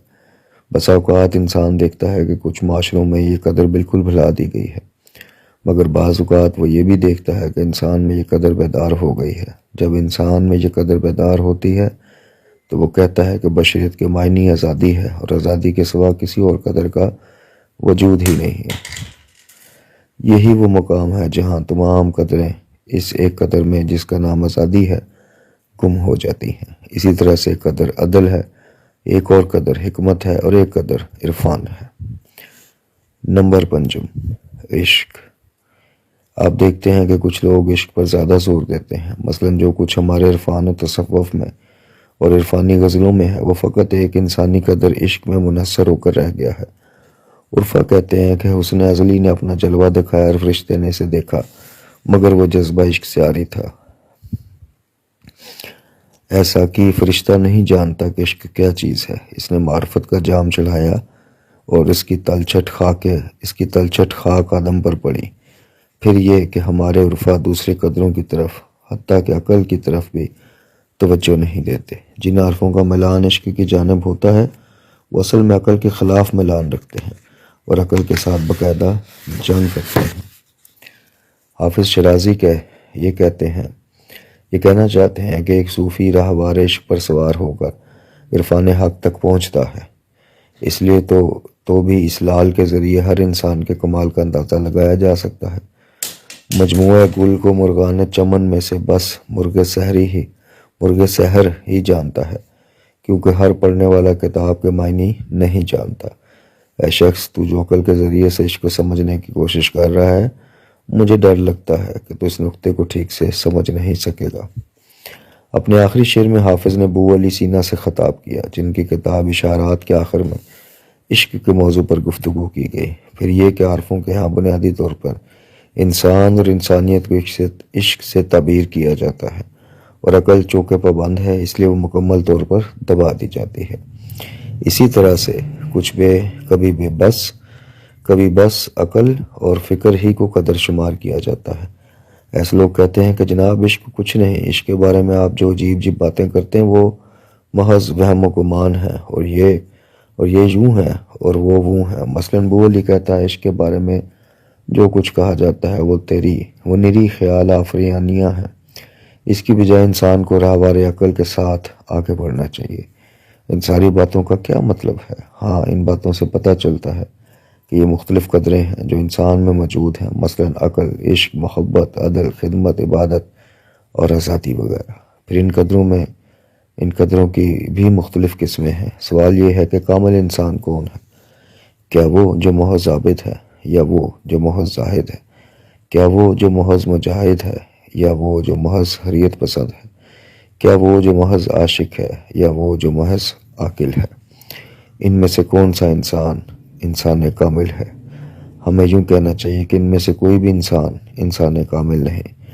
کامل انسان وہ ہے جس میں یہ تمام قدریں بدرجہ اوتم موجود ہوں اور انہوں نے ایک دوسرے کے ساتھ ہم آہنگ ہو کر ترقی کی ہو۔ اس معیار کے مطابق یہ کہا جا سکتا ہے کہ ہاں، حضرت علی علیہ السلام ایک کامل انسان ہے۔ نہج البلاغہ کی جامعیت۔ میں نہج البلاغہ کو کتاب علی نہیں کہتا، کیونکہ یہ ایسی ہمہ گیر کتاب ہے کہ اس میں سے ہر قسم کا عنصر ملتا ہے۔ جب انسان نہج البلاغہ پڑھتا ہے تو کبھی سے لگتا ہے کہ بو علی حکمت کے موتی رول رہا ہے، کبھی لگتا ہے کہ مولانا روم یا ابن عربی عرفانی نکات بیان کر رہے ہیں، اور کبھی لگتا ہے کہ فردوسی تیغ و تفنگ کی باتیں کر رہا ہے، اور کبھی لگتا ہے کہ آزادی کا کوئی متوالا جس کے سر میں آزادی کا سودا سمایا ہوا ہے تقریر کر رہا ہے، کبھی لگتا ہے کہ خلوت نشین عابد اور ایک گوشہ نشین راہب بول رہا ہے۔ الغرض حضرت علی کے اندر تمام انسانی قدریں جمع ہیں۔ ہر بولنے والے کا گلا اس کی روح کا نمائندہ ہوتا ہے۔ چنانچہ آپ دیکھیں گے کہ حضرت علی علیہ السلام کتنے بڑے اور ہم کتنے چھوٹے ہیں۔ تقریباً 50 سال پہلے یعنی 1910 کے آس پاس جب دینی مسائل میں ہماری معاشرے کا میلان صرف زہد اور عبادت کی طرف تھا تو ہمارے واعظ ممبر پر بیٹھ کر نہج البلاغہ پڑھتے تھے۔ وہ کیا پڑھتے تھے؟ سنیے۔ جو خطبے وہ عام طور پر پڑھتے تھے ان کی مجموعی تعداد 10 سے 20 تک تھی، اور ان میں سے اخلاقی پند و نصیحت اور زاہد کی باتیں ہوتی تھیں۔ مثلاً خطبہ نمبر 201 سے اقتباس: اے لوگو، یہ دنیا گزرگاہ ہے اور آخرت جائے قرار ہے۔ اس راہ گزر سے اپنی منزل کے لیے توشہ اٹھا لو، جس کے سامنے تمہارا کوئی بھید چھپا نہیں رہ سکتا۔ اس کے سامنے اپنے پردے چاک نہ کرو، قبل اس کے کہ تمہارے جسم دنیا سے الگ کر دیے جائیں۔ اپنے دل اس سے ہٹا لو، اس دنیا میں تمہیں جانچا جا رہا ہے، لیکن تمہیں پیدا تو ایک دوسری جگہ یعنی آخرت کے لیے کیا گیا۔ ان دنوں نہج البلاغہ کے باقی خطبے نہیں پڑھے جاتے تھے، کیونکہ وہ معاشرہ انہیں جذب نہیں کر سکتا تھا، وہ انہیں قبول نہیں کر سکتا تھا۔ اس معاشرے نے کچھ دوسری قدروں کی جانب میلان پیدا کر لیا، اس لیے نہج البلاغہ کے صرف انہی حصوں کو پڑھنا معمول بن گیا جو ان قدروں کے بارے میں تھے۔ اسی طرح سے 100 سال گزرنے کو آ گئے ہیں، لیکن اس طویل مدت میں شاید ایک شخص بھی ایسا پیدا نہیں ہوا جو مالک اشتر کے نام امیر المومنین کا وہ فرمان پڑھتا جو اجتماعی سیاسی احکام کا ایک خزانہ ہے۔ اس کی وجہ یہ تھی کہ اس معاشرے کی روح ان چیزوں کی خواہش نہیں رکھتی تھی، ان کو ان باتوں کا شوق نہیں تھا۔ امیر المومنین علی بن ابی طالب علیہ السلام نے مالک اشتر کو اپنے مشہور خط میں لکھا تھا کہ میں نے رسول اللہ صلی اللہ علیہ وآلہ وسلم سے سنا ہے، بلکہ کئی مرتبہ فرماتے سنا ہے کہ اس قوم میں پاکیزگی نہیں آ سکتی جس میں کھل کر کمزوروں کو طاقتوروں سے ان کا حق نہیں دلایا جا سکتا۔ 50 سال پہلے کا اسلامی معاشرہ اس جملہ کی روح تک نہیں پہنچ سکتا کہ وہ صحیح طور پر سمجھ سکے کہ حضرت علی علیہ السلام یہ کہہ رہے ہیں کہ رسول اللہ صلی اللہ علیہ وآلہ وسلم نے فرمایا ہے کہ کوئی قوم اس وقت تک ترقی یا پاکیزگی حاصل نہیں کر سکتی جب تک اس قوم کا ایک کمزور آدمی بھی بلا خوف و خطر ایک طاقتور انسان سے اپنا حق مانگنے کے لیے کھڑا ہو جائے۔ جی ہاں، 50 سال پہلے معاشرہ ان لفظوں کی قدر و قیمت نہیں سمجھ سکتا تھا، کیونکہ اس معاشرے نے بلا سوچے سمجھے قدریں اپنا لی تھیں اور اس کا میلان صرف ایک یا دو قدروں کی طرف تھا۔ لیکن جناب علی علیہ السلام کے کلام میں انسانی زندگی کی تمام قدریں موجود ہیں، اور یہ سب قدریں مولا کائنات کی زندگی اور ان کی شخصیت میں بھی موجود تھیں۔ حضرت علی علیہ السلام کے اوصاف: ہم حضرت علی کو اپنا امام مانتے ہیں اور ان کو اپنی زندگی کے لیے رول ماڈل قرار دیتے ہیں۔ وہ ایک انسان کامل تھے، ایک ایسے معتدل اور متوازن انسان جن کی تمام صلاحیتوں نے ان میں پوری ہم آہنگی کے ساتھ نمو کیا تھا۔ جب رات ہو جاتی تھی اور وہ خدا کے ساتھ راز و نیاز اور دعا و مناجات کے لیے اپنے سجادہ پر تشریف لاتے تو ایسے ہوتے کہ کوئی عارف ان کے مرتبے کو نہیں پہنچ سکتا۔ اس وقت عبادت کی روح جو حق میں جذب ہونا، حق کی جانب کھنچے چلے جانا اور حق کی جانب پرواز کرنا ان میں بڑی شدت کے ساتھ پیدا ہو جاتی تھی۔ آپ اکثر دیکھتے ہوں گے کہ جب کوئی انسان ایک کام منہمک ہو کر مثلا لڑائی جھگڑے کی حالت میں ہو، اگر اس دوران اسے چاقو لگ جائے اور اس کے بازو کا گوشت ادھڑ جائے تو چونکہ وہ لڑائی میں منہمک ہوتا ہے اس لیے اس کا احساس ہی نہیں اس کو ہوتا۔ جناب علی علیہ السلام بھی عبادت میں اتنے محو ہو جاتے تھے اور عشق الہی کا شعلہ ان کے وجود میں یوں بھڑکتا تھا کہ لگتا تھا جیسے وہ اس دنیا میں نہیں ہے۔ انہوں نے خود ایک گروہ کے متعلق کہا، علم نے انہیں ایک دم حقیقت اور بصیرت کے انکشافات تک پہنچا دیا ہے۔ وہ یقین و اعتماد کی روح سے کھل مل گئے ہیں۔ انہوں نے ان چیزوں کو جنہیں آرام پسند لوگوں نے مشکل سمجھ رکھا تھا اپنے لیے بہت آسان سمجھ لیا ہے۔ جن چیزوں سے جاہل بھڑک اٹھتے ہیں وہ ان سے جی لگائے بیٹھے ہیں۔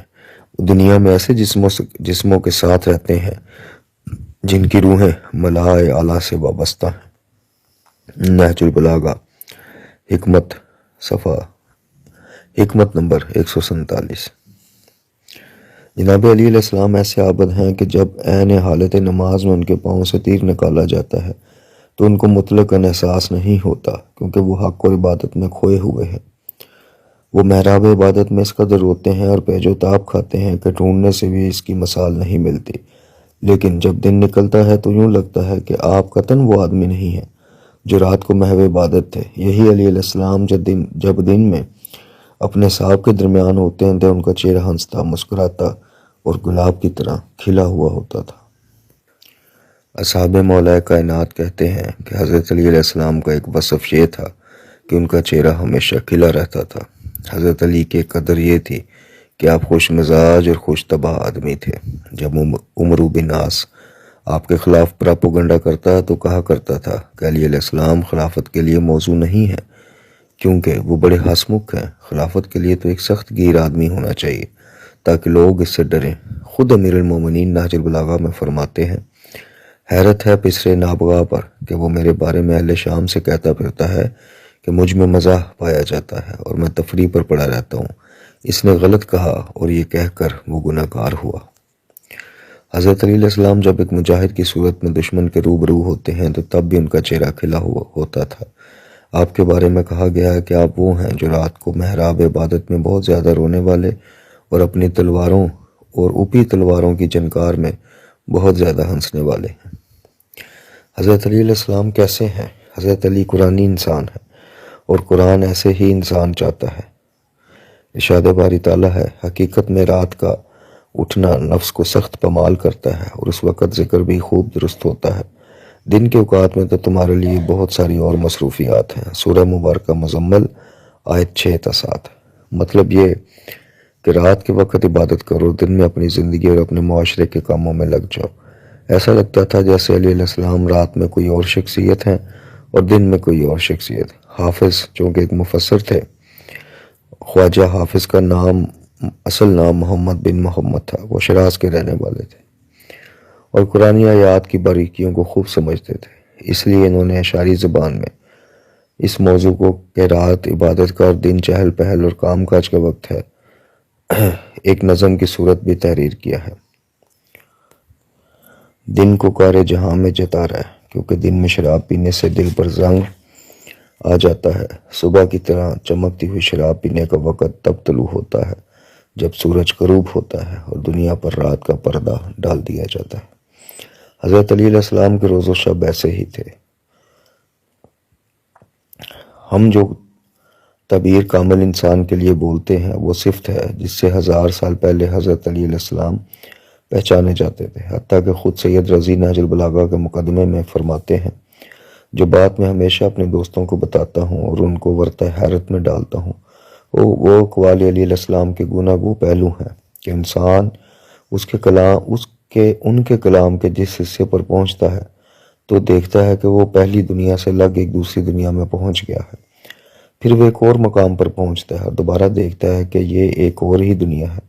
ایک وقت میں وہ عابدوں کی دنیا میں ہوتا ہے اور ایک وقت میں زاہدوں کی دنیا میں۔ ایک وقت وہ فلسفیوں کی دنیا میں پہنچ جاتا ہے اور ایک وقت عارفوں کی دنیا میں۔ ایک وقت وہ سپاہیوں کی دنیا میں ہوتا ہے اور ایک وقت وہ افسروں کی دنیا میں۔ ایک وقت وہ عادل حاکموں کی دنیا میں ہوتا ہے اور ایک وقت قاضیوں کی دنیا میں اور ایک وقت مفتیوں کی دنیا میں ہوتا ہے۔